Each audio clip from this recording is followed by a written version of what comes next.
Friends, welcome back to my channel. ప్రతిరోజు కార్తీక దీపం serial టీవీలో కన్నా ముందుగా చూడడానికి వెంటనే మా ఛానల్ని సబ్స్క్రైబ్ చేసుకుని పక్కనే ఉన్న గంట సింబల్లో ఆల్ పైన క్లిక్ చేయండి. అప్పుడే నేను పోస్ట్ చేసే వీడియోస్ మీరు మిస్ కాకుండా నోటిఫికేషన్ ద్వారా చూడగలరు. ఇక సీరియల్లోకి వెళ్తే కార్తీక దీపం సీరియల్లో హోమం జరపకుండా ఆపడానికి కాంచన మీద అటాక్ చేస్తూ శివనారాయణకు దొరికిపోతుంది జ్యోత్స్న. దాంతో జ్యోత్స్నకు బుద్ధి చెప్పడానికి దిమ్మ తిరిగే నిర్ణయం తీసుకొని షాక్ ఇవ్వబోతున్నాడు జ్యోత్స్నకి. మరి అసలు ఏం జరిగింది? మరి జ్యోత్స్న కాంచన పైన అటాక్ చేయడం ఏంటి? మరి శివనారాయణ ఎలాంటి నిర్ణయం తీసుకోబోతున్నాడు? మరి అసలు హోమం జరుగుతుందా, లేకపోతే జ్యోత్స్న అందులో శివనారాయణకి బుక్ అయిపోయి ఏం జరుగుతుంది అసలు సీరియల్లో అనేది తెలియాలంటే ఈ వీడియోని చివరి వరకు స్కిప్ చేయకుండా చూడండి. అప్పుడే మీకు క్లియర్గా అర్థమవుతుంది. అలాగే ఈ వీడియోని ఇప్పటి వరకు లైక్ చేయని వాళ్ళు ఇప్పుడే లైక్ చేసేయండి. ఇక సీరియల్లోకి వెళ్తే కార్తీక దీపం సీరియల్లో హోమం జరిపించడానికి కుటుంబ సభ్యులు, రక్త సంబంధికులు అందరూ ఉండాలి అని చెప్పేసి పూజారి గారు చెప్పేసరికి శివనారాయణ అయితే కావేరి కుటుంబాన్ని, దాసు కుటుంబాన్ని కూడా ఇన్వైట్ చేసిన విషయం అందరికీ తెలిసిందే. అయితే ఈ హోమం ఎలాగైనా ఆపాలని, ఈ హోమం జరగడం వల్ల తనకి లాభం లేకపోగా ఆ ఇంటి అసలైన వారసురాలైన దీపకు నా లాభం ఉంటుందని చెప్పేసి ఎలాగైనా హోమాన్ని ఆపాలని, ఈ హోమం జరపకుండా చూడాలని చాలా రకాలుగా ప్రయత్నం చేస్తుంది. అయితే అందుకోసం ఏం చేయాలి అని ఆలోచిస్తున్న సమయంలో జ్యోత్స్నకి ఒక ఆలోచన అయితే తడుతుంది. ఏంటి, ఏం ఆలోచిస్తున్నావు అని అడుగుతుంది పారిజాతం.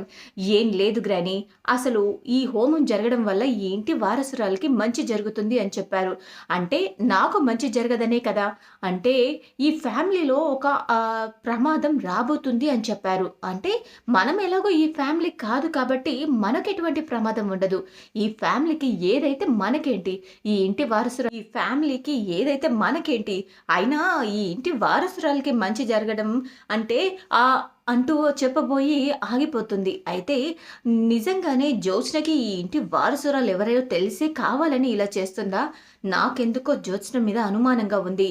నేను నమ్మిన వాళ్ళని మోసం చేసినట్టే ఈ జ్యోత్స్న నన్ను మోసం చేస్తుందేమో అనిపిస్తుంది. దీన్ని నమ్మడానికి వీల్లేదు. ఇది ఏదో చేస్తుంది, దీనికి ఏదో నిజం తెలిసిందని అర్థమైంది. ఈ ఇంటి వారసురాలు ఎవరనే విషయం దీనికి తెలుసని నాకు అనుమానంగా ఉంది అంటూ ఎలాగైనా దీని దగ్గర అన్ని తెలుసుకోవాలి అని గట్టిగా ప్రయత్నం అయితే చేస్తుంది. అయితే అలాగే ఈ ఇంట్లో ఏ హోమం జరగడానికి వీల్లేదు అని గట్టిగా డిసైడ్ అవుతుంది జ్యోత్స్న మనసులో ఏముంది, అసలు జ్యోత్స్న ఏం చేయబోతుంది అని తెలుసుకుందామని పారిజాతం కూడా ఈగర్గా వెయిట్ చేస్తుంది. అయితే హోమం జరిపించడానికి ఇంటికి వస్తారని, కావేరి కుటుంబంతో సహా వస్తారని, కావేరి ఫ్యామిలీని అక్కడ అవమానించి కార్తిక్ నోరు మూసుకునేలా చేయాలని, ఏదైనా రకంగా గొడవ జరిగి ఆ హోమం ఆగిపోవాలని, శివనారాయణ అనుకున్నది జరగకూడదని చెప్పేసి జ్యోత్స్న అయితే చాలా గట్టిగా ఫీల్ అవుతుంది. చాలా గట్టిగా ప్రయత్నం అయితే చేయాలి అనుకుంటుంది. అయితే తన కలలో తన కన్న తల్లి కనిపించి నేను ఈరోజు ఇంటికి వస్తున్నాను అని చెప్పింది అని ఆ విషయం తన తండ్రితో షేర్ చేసుకోవాలనుకుంటుంది. అయితే తన తండ్రికి కూడా అదే కల వచ్చి తనకు ఆ విషయం చెప్పడం, ఆ విషయం గురించి అలాగే కాంచనకు వాళ్ళిద్దరూ చెప్పుకుందాం, ఒకరికొకరు తెలియకుండా ఇద్దరికి సేమ్ అదే కలర్ రావడం, వాళ్ళిద్దరూ ఒకరికొకరు చెప్పుకోవాలనుకున్న విషయం అందరికీ తెలిసిందే. అయితే ఇంటికి రాగానే హోమం జరిపించిన ఏర్పాట్లన్నీ హోమం కోసం జరిపించిన కార్తీక్ దీప ఇద్దరు కలిసి అన్ని ఏర్పాట్లు అయితే చేస్తారు. అలా చేసిన తర్వాత కార్తీక్ జ్యోత్స్న ఖచ్చితంగా ఈ హోమం ఆపడానికి జ్యోత్స్న ఖచ్చితంగా ఏదో ఒకటి చేస్తుంది. దీనికి పారు కూడా హెల్ప్ చేస్తుంది. ఈ హోమం ఎట్టి పరిస్థితుల్లో ఆగడానికి వీల్లేదు దీప, మనం ఏదో ఒకటి చెయ్యాలి, లేదంటే ఆ పారు జ్యోత్స్న ఇద్దరు కలిసి హోమంని ఆగిపోవడానికి ఏదో ఒకటి గట్టిగా చేస్తారు. అండ్ ఇంకొక విషయం కూడా దీప, అక్కడ ఒక చిన్నమ్మ వాళ్ళ ఇంటికి వెళ్ళినప్పుడు జ్యోత్స్న ఒక మాట అంది పారుతో, వాళ్ళని ఇంటికి రానివ్వు, వాళ్ళని అవమానించి వాళ్ళని ఏ విధంగా అవమానించాలో నాకు బాగా తెలుసు, ఆ హోమం ఆగిపోయేలాగా ఎలా చేయాలో నాకు తెలుసు అంటూ కావాలని చేసింది. ఈ హోమం ఎట్టి పరిస్థితుల్లోనూ ఆగకూడదు. ఈ హోమం ఆగిపోతే ఈ ఇంటి వారసురాలుగా నీకు మంచి జరగదు దీప. అందుకోసం అంటే నాకేదో మంచి జరుగుతుందని కాదు బాబా, ఈ ఇంటికి ఏ ప్రమాదం రాకూడదని నా తాపత్రయం అంతా. నాకు ఏమైనా పర్వాలేదు బాబా, ఈ ఇంట్లో వాళ్ళంతా క్షేమంగా ఉండాలి, ఈ ఇల్లు ఎప్పుడు కలకలలాడుతూ నవ్వుతూ ఉండాలి బావా.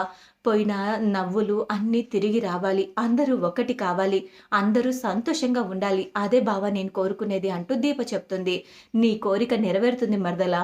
కానీ నువ్వు దీనికొకటి చెయ్యాలి అంటూ జ్యోత్స్నని అలాగే పారిజాతంని ఒక కంట కనిపెట్టుకుంటూ ఉండాలని వాళ్ళ మోటివేషన్ ఏంటి? వాళ్ళ నెక్స్ట్ ప్లాన్ ఏంటి? అనేది మనం ఖచ్చితంగా వాళ్ళని ఒక్క నిమిషం కూడా ఏమరపాటుగా ఉండకూడదు. మనం చాలా జాగ్రత్తగా ఉండాలి అని చెప్పేసి అనుకుంటూ ఉంటారు దీప, కార్తీక్ ఇద్దరు. అయితే తప్పకుండా బావ పారిజాతం గారు, జ్యోత్స్న ఎలాంటి వాళ్ళో తెలిసిన తర్వాత కూడా మనం వాళ్ళని అంత తేలిగ్గా ఎలా వదిలేస్తాం బావ? ఖచ్చితంగా వాళ్ళిద్దరిని జాగ్రత్తగా దగ్గరుండి అబ్జర్వ్ చేస్తాను బావ అని చెప్పేసి అంటుంది. అయితే దీపరక్తమైన జ్యోత్స్న అంటే తన కూతురు శౌర్య వాళ్ళందరూ కూడా వచ్చేస్తారు. అయితే అనసూయను కూడా పిలుస్తారు. ఇంట్లో వాళ్ళందరూ తన బంధువులు అందరూ ఉండాలని చెప్పేసి అనేసరికి అందరినీ పిలిచి హోమం చేయించడానికి గట్టిగా ఏర్పాట్లయితే చేస్తారు. అయితే నాన్నతో నేను మాట్లాడాలి దీప అని చెప్పేసి కాంచన అనేసరికి కాంచనని శివనారాయణ దగ్గరికి తీసుకొని వెళ్తుంది. దీప నేను మా నాన్నతో మాట్లాడాలి. నువ్వు వెళ్ళి నీ పని చేసుకో అనగానే అలాగే అమ్మా, అలాగే అత్తయ్య అంటూ దీప మాత్రం వెళ్ళి అసలు కాంచనత్తయ్య ఏం మాట్లాడాలనుకుంటున్నారు తాతతో? అసలు ఏం జరిగింది? దేని గురించి వాళ్ళు మాట్లాడుకోవాలనుకుంటున్నారు? ఏదైనా సీరియస్ మ్యాటరా అని అనుకుంటుంది. కానీ అవును, ఇంతకీ ఈ జ్యోత్స్న పారిజాతం ఏం ప్లాన్ చేస్తున్నారో నేను ముందు వెంటనే వాళ్ళ దగ్గరికి వెళ్ళాలి అని చెప్పేసి వాళ్ళని అబ్జర్వ్ చేస్తూ ఉంటుంది.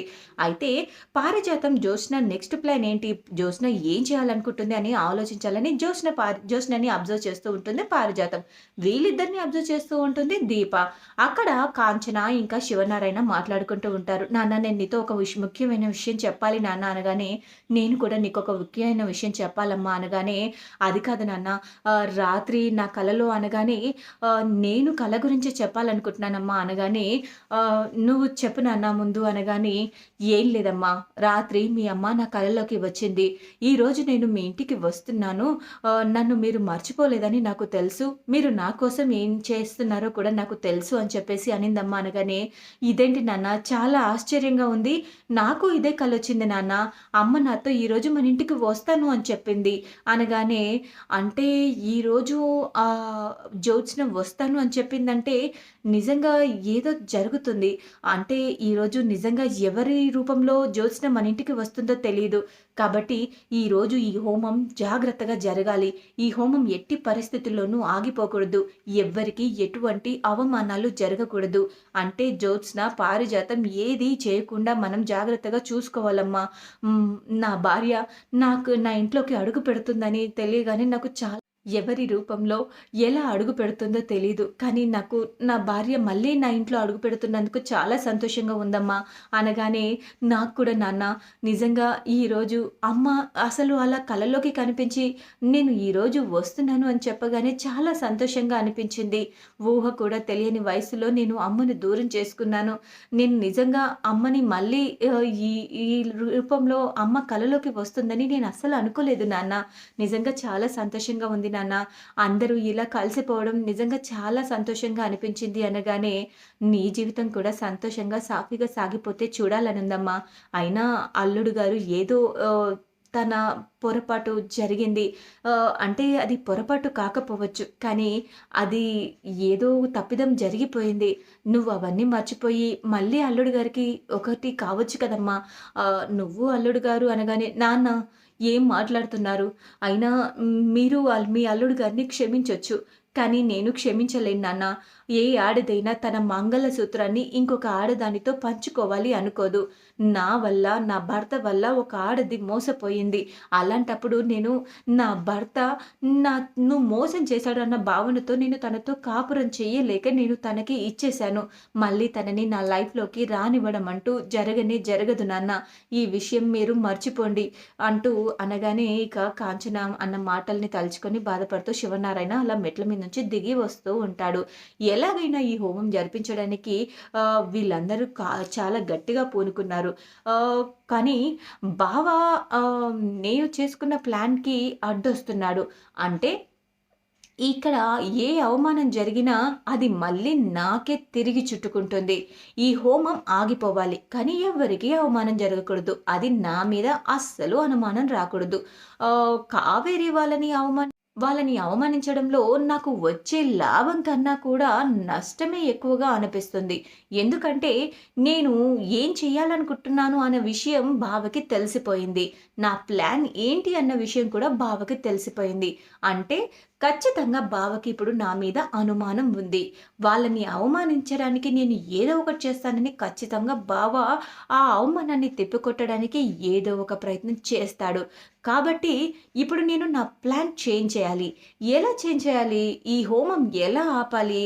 ఈ హోమంని ఆపడానికి నా దగ్గర ప్లాన్ ఏముంది అని గట్టిగా ఆలోచిస్తూ ఉంటుంటే శివనారాయణ బాధతో మెట్లు దిగుతూ ఉండడం కనిపిస్తుంది. ఇక దాంతో శివనారాయణని ఈ హోమం ఆపడానికి వాడుకుంటే ఎలా ఉంటుంది? కానీ మొత్తానికి ఈ ముసలోడైతే మాట వినడు. అంటే ఖచ్చితంగా నేను చెప్పిన దానికి అడ్డుపడతాడు. నేను చెప్పింది చెప్పినట్టు చేయడానికి ముసలోడికి ఈగో అడ్డొస్తుంది. కానీ నేనేం చేయాలి? ఈ ముసలోడిని ఏదో ఒకటి చేసి అడ్డు తొలగించుకునే ప్రయత్నం చేస్తే ప్రస్తుతానికి ఈ హోమం జరపకుండా ఆపే అవకాశం ఉంది. కాబట్టి నేను ఈ హోమం జరపకుండా ఈ ముసలోడికి హాస్పిటల్ పాలు చేస్తాను. ఈ ముసలోడు మెట్లు దిగుతున్నాడు కదా! ఈ ముసలోడిని కింద పడేస్తే ఆ హోమం జరగడం ఆగిపోతుంది. ఈ హోమం జరిపించకుండా ఉండడానికి నాకు దొరికిన ప్రస్తుతానికి ఏకైక అస్త్రం ఇదే అని చెప్పేసి అటు ఇటు చూసి జ్యోత్స్న అలాగే ఆ శివనారాయణని తోసేయడానికి ప్లాన్ చేస్తుంది. ఇక దాంతో శివనారాయణని తోయడానికి అలా కింద మెట్ల మీద వేసిన ఆ తివాచిని అలా లాగేసి ముసలోడిని కింద పడేయాలని చూస్తుంది. అయితే జ్యోత్స్నని ఒక కంట కనిపెడుతున్న దీప, కార్తిక్ ఇద్దరు కూడా ఆ విషయం అబ్జర్వ్ చేస్తారు. జ్యోత్స్న ఏంటి ఇలా చేస్తుంది? అంటే ఇప్పుడు తాతగారు డేంజర్‌లో ఉన్నారు. తాతగారిని ఎలాగైనా కాపాడాలి అని చెప్పేసి జ్యోత్స్న అక్కడ తివాచిని లాగడానికి ప్రయత్నిస్తూ ఉండడం. అయితే వెంటనే శివనారాయణని పక్కకు జరిపి అలాగే శివనారాయణ కింద పడకుండా కార్తీక్ ఆపుతాడు. ఇక దాంతో శివనారాయణ కింద పడేలా చేయబోయి అలాగే తనంతట తానే జ్యోత్స్న కింద పడిపోతుంది. అది శివనారాయణ చూసేస్తాడు. అంటే నన్నే చంపడానికి చూస్తుందా ఈ జ్యోత్స్న? అంటే హోమం ఆపడానికి ప్రయత్నిస్తుందంటే ఈ హోమం జరపడానికి తనకి ఇష్టం లేదు అనమాట. కుటుంబం చెడు కోరుకుంటున్నానని తను చెప్పకుండానే చెప్తుంది.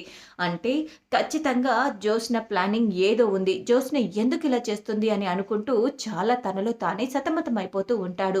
ఈ హోమం జరగడం వల్ల ఈ ఇంటి వారసురాలకి మంచి జరుగుతుందని చెప్పిన తర్వాత కూడా తను ఈ హోమం ఆపడానికి ప్రయత్నిస్తుందంటే ఏంటి అర్థం కార్తీక్ అంటూ అనగానే ఎందుకంటే జ్యోత్స్న ఈ ఇంటి వారసురాలు కాదు కాబట్టి అని పొరపాటున అనేస్తాడు కార్తీక్. ఏంటి కార్తీక్ నువ్వు అనేది అనగానే అది అది అది అంటూ అనగానే నిజం చెప్పు కార్తీక్ ఏం జరుగుతుంది ఇక్కడ అనగానే ఇక అంతలోనే దాసు వచ్చి నిజం చెప్పమంటారా శివనారాయణ గారు అనగానే ఏంటి దాసు? అంటే అసలు నిజమేంటో నీకు కూడా తెలుసా? అసలు కార్తీక్ అంటున్న మాటకు అర్థమేంటి? అసలు కార్తీక్ నా మనవరాలు జ్యోత్స్న కాదంటాడేంటి అనగానే మీ మనవరాలు జ్యోత్స్న కాదు. ఎందుకంటే జ్యోత్స్న నా కన్న కూతురు అనగానే ఒక్కసారిగా షాక్ అయిపోతాడు దాసు. శివనారాయణ దాసు చెప్పిన మాటలు విని ఏం మాట్లాడుతున్నావు దాసు నువ్వు అనగానే అవును అవును శివనారాయణ గారు, మా అమ్మ చేసిన మోసం ఇది ఈరోజు ఇలా ఉంది. అసలు ఈ ఇంటి వారసురాలుగా పెరగాల్సిన దీప ఈ ఇంటి పని మనిషిగా ఉంది. అందుకనే ఈ విషయం జ్యోత్స్నకి కూడా తెలుసు. ఈ ఇంటి వారసురాలైన దీపకు మంచి జరుగుతుంది అంటే తను మాత్రం ఎందుకనే జ్యోత్స్న ఈ హోమాన్ని ఎలాగైనా ఆపాలని చూస్తుంది. ఈ ఇంట్లో వాళ్ళకి అవమానించాలని చూస్తుంది. తన ప్లాన్ నెరవేరకపోయేసరికి తను ఈ విధంగా ప్లాన్ చేస్తుంది అని చెప్పేసి అనగానే ఇక జ్యోత్స్న గురించి అసలు నిజం తెలిసిన తర్వాత అసలు శివనారాయణ కోపంతో రగిలిపోతూ ఉంటాడు. శివనారాయణ అలా కోపంతో రగిలిపోతూ ఉండగానే ఇక జ్యోత్స్న విషయంలో చాలా ఖచ్చితమైన నిర్ణయం తీసుకోకపోతే ఇది ఎంతటికి దారి తీస్తుందో తెలియదు అని చెప్పేసి శివనారాయణ అయితే చాలా గట్టిగానే డిసైడ్ అయిపోతాడు. శివనారాయణ ఇక హోమంలో జ్యోత్స్నకి బదులుగా దీపని కూర్చోబెట్టి హోమాన్ని జరిపిస్తాడు. ఇక దాంతో ఒక్కసారిగా ఈ హోమానికి కూర్చోవలసిన అర్హత ఉన్నది దీప మాత్రమే అని చెప్పేసి అనగానే సుమిత్రకి కాస్త కోపం వచ్చిన ఈ ఇంటి మంచి కోరుకునే వాళ్ళలో దీప కూడా ఉంది కాబట్టి అని చెప్పేసి తనకు తాను సర్ది చెప్పుకుంటుంది. అసలు శివనారాయణ ఎందుకు ఆ హోమంలో దీపని కూర్చోబెట్టాడు అన్న విషయం ఎవరికీ తెలియదు కాబట్టి అందరూ కాస్త అనుమానంగానే చూస్తూ ఉంటారు. ఎటకెళ్లకు ఆ హోమాన్ని మాత్రం కంప్లీట్ చేయాలని అందరూ అనుకుంటూ ఉంటారు. జ్యోత్స్న మాత్రం కోపంతో రగిలిపోతూ ఉంటుంది దెబ్బలతో. అసలు మరి తర్వాత ఎపిసోడ్‌లో ఏం జరగనుంది? మరి జ్యోత్స్నకి శివనారాయణ ఎలా బుద్ధి చెప్పబోతున్నాడు అనేది తెలియాలంటే తర్వాత ఎపిసోడ్ వరకు వేచి చూడాల్సిందే. ఈ వీడియో గనుక మీకు నచ్చినట్లయితే లైక్ చేసి షేర్ చేయండి. మా ఛానల్‌లోని మరెన్నో లేటెస్ట్ అప్డేట్స్ కోసం వెంటనే మా ఛానల్‌ని సబ్స్క్రైబ్ చేసుకొని పక్కనే ఉన్న గంట సింబల్‌లో ఆల్ పైన క్లిక్ చేయండి. అప్పుడే నేను పోస్ట్ చేసే వీడియోస్ మీరు మిస్ కాకుండా నోటిఫికేషన్ ద్వారా చూడగలరు. Thanks for watching my video.